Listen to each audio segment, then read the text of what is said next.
వస్తుందా?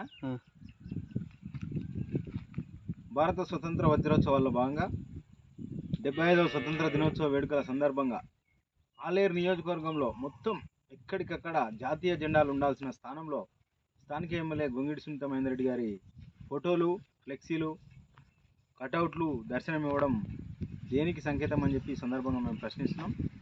ఈ సందర్భంగా మేము ఆలేరు నియోజకవర్గంలోని ప్రతి మండలంతో పాటు గుట్ట టౌన్లో కూడా ఫ్లెక్సీలు, కటౌట్లను తొలగించాలని చెప్పి, అదేవిధంగా తెలంగాణ తిరుపతిగా భావించే యాదాద్రి నరసింహస్వామి మెట్లను ఆనుకొని కూడా కటౌట్లు ఏర్పాటు చేయడం జరిగింది. దీనికి ఇక్కడికి వచ్చే భక్తులతో పాటు ప్రయాణికులకు తీవ్ర ఇబ్బందులు ఎదురవుతున్న దృష్ట్యా వీటన్నిటిని తొలగించాలని ఈరోజు యాదిగుట్ట ఈవో గీతారెడ్డి గారికి, అదేవిధంగా మున్సిపల్ కమిషనర్ గారికి, యాదిగుట్ట సిఐ గారికి ఈరోజు కంప్లైంట్ చేయడం జరిగింది. దాని మీద వెంబడే యాక్షన్ తీసుకొని ఆ కటౌట్లను తొలగించాలని చెప్పి మేము ఈ సందర్భంగా డిమాండ్ చేస్తున్నాం. మరిన్ని వార్తల అప్డేట్ కోసం జనం టీవీ తెలుగుని సబ్స్క్రైబ్ చేసి లైక్, షేర్ మరియు కామెంట్ చేయండి.